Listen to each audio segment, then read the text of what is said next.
blessed to be a blessing. Tôi tin rằng Chúa cũng còn cho bạn góp phần xây dựng cái cộng đồng để các bạn có thể được phước để trở thành một nguồn phước. And God's going to show you how to do that through your business. Và Chúa sẽ chỉ cho các bạn thấy cách làm điều đó thông qua cái công việc kinh doanh của bạn. He's going to show you how to do that through your gifts. Và qua những cái ơn mà các bạn có. See, all those things work together. Và tất cả những cái đó thực ra nó đi đôi với nhau. It's not very hard.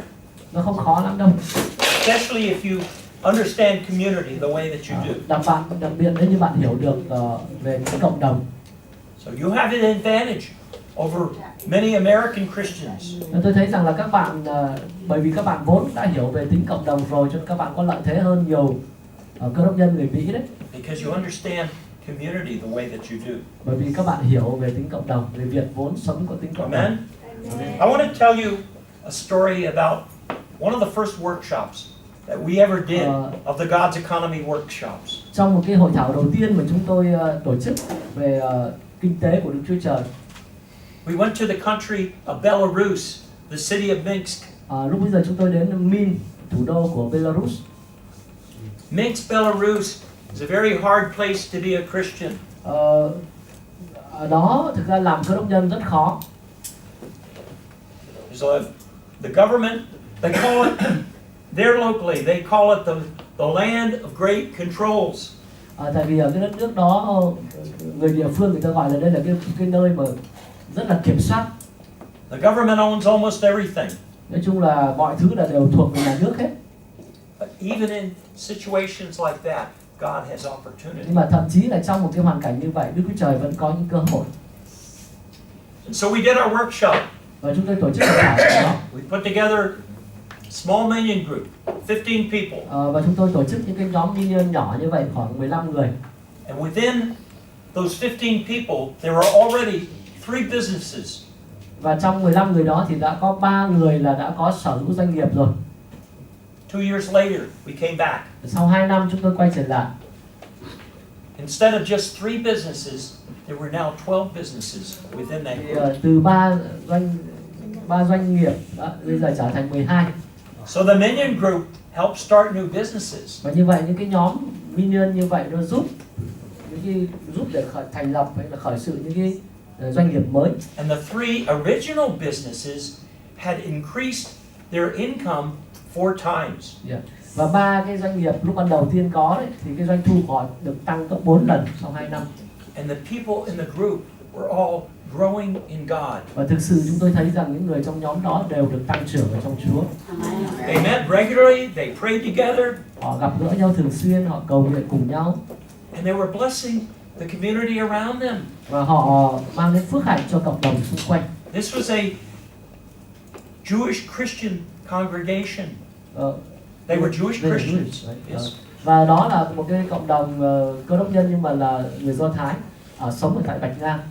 And they went and they helped the Holocaust survivors, people who had been in like Auschwitz and the German death camps during World War II.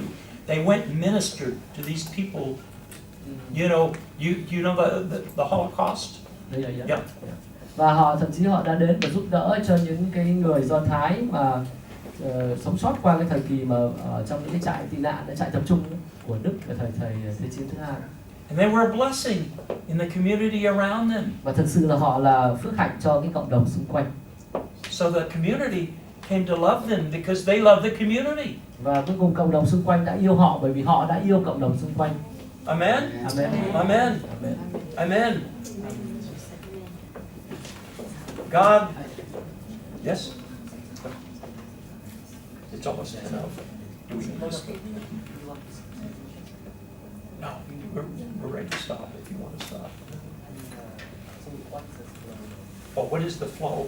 I'm just hitting some general things in terms of before we go to the thing of talking about God. What I want to do is talking about the entrepreneurial way of thinking. Okay, we have time for that before we break for lunch. Okay, one more story. Okay.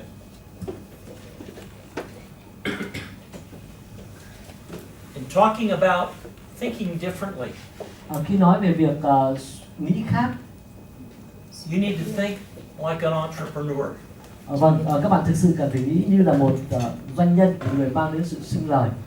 And I want to compare the way entrepreneurs think with the way that people in big corporations think. Và tôi muốn so sánh một chút về cái cách nghĩ của một người mà thực sự gọi là doanh nhân ấy, mang tính sinh lời so với lại những người mà làm việc trong những cái tổ chức truyền thống, những công ty truyền thống. I gave you the example of Apple Computer and Steve Jobs. Tôi đưa cho các bạn cái ví dụ về hãng Apple với lại Steve Jobs. Steve Jobs thought like an entrepreneur.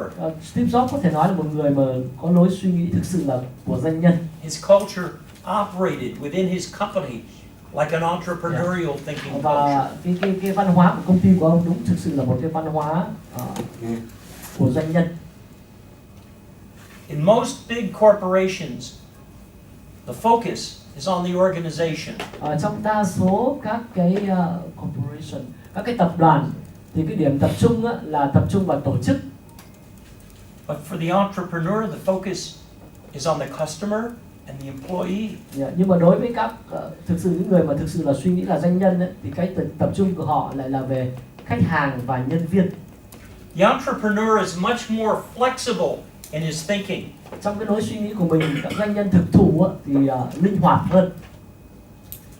A lot of corporations, when they get real big, they have lots of rules and regulations, and so they're not so flexible anymore. Rất nhiều tập đoàn hoặc công ty truyền thống khi đã thực sự lớn rồi thì họ có rất là nhiều những cái nguyên tắc và cái lối suy nghĩ của họ và cách thức hoạt động nó không còn được linh hoạt nữa. The organization that's run by an entrepreneur takes risk, and they use faith to take those risks. Những cái tổ chức mà do những cái doanh nhân thực thụ điều hành ấy, thì họ sẵn sàng chấp nhận rủi ro và có đức tin. In the big corporation, they like to reduce the risk as much as they can. Còn trong các tập đoàn hoặc là các tổ chức truyền thống thì cố gắng là giảm thiểu rủi ro. For the entrepreneur, the ability is to embrace change and take advantage of it. Và đối với các những người mà thực sự là doanh nhân thì họ sẵn sàng chấp nhận thay đổi và sử dụng cơ hội trong khi có sự thay đổi. In the big corporation or institution, the ability is to keep things the way they are. Còn trong các công ty truyền thống thì thông thường là họ tập trung vào việc giữ nguyên cái hiện trạng mình đang có. The goal for the entrepreneur is market creation. Mục tiêu của những người thực sự thực thụ là doanh nhân là tạo nên thị trường. The goal for the big corporation is market share. Còn mục tiêu của các cái tập đoàn lớn chủ yếu lại làm sao để có được thị phần. The product for the entrepreneur is a dream. Cho nên sản phẩm của những người là doanh nhân thực thụ là những giấc mơ. For the corporation, it's simply a product or a service. Còn đối với những công ty truyền thống thì đơn giản chỉ là một sản phẩm hay là một dịch vụ. The motivation for the entrepreneur is to make history. Động lực của một doanh nhân thực thụ là tạo nên lịch sử. The motivation for the big corporation is to make money. Trong khi động lực của những công ty truyền thống đơn giản chỉ là kiếm tiền. Which one do you think is closer to the way that the Jews operate and the Bible operates? Theo các bạn thì cái mô hình nào thì nó gần hơn với lại mô hình của người Do Thái hoặc mô hình của Kinh Thánh? Mô hình trước hay mô hình sau? Truyền thống hay là Corporation or entrepreneur? Tức là tập đoàn hay là doanh nhân hay là sinh lợi?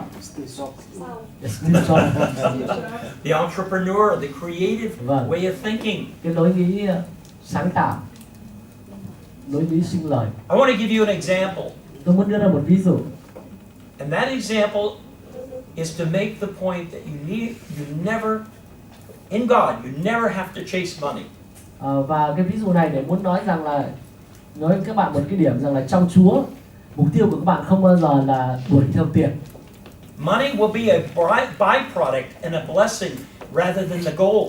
Tiền sẽ là sản phẩm phụ và sẽ là cái phước hạnh ban cho các bạn chứ không phải là mục tiêu của bạn. In the book of Deuteronomy, trong sách Phục Truyền, it says all these blessings shall come upon you and overtake you. Có nói rằng là tất cả những cái phước hạnh này sẽ giáng trên ngươi và theo kịp ngươi. So if money is a blessing, cho nên tiền là một cái phước hạnh. do you have to chase the money? Bạn, if this is you, Are you going to have to chase the money? Ở đây là bạn hay là bạn đuổi theo tiền, hay là tiền đuổi theo bạn?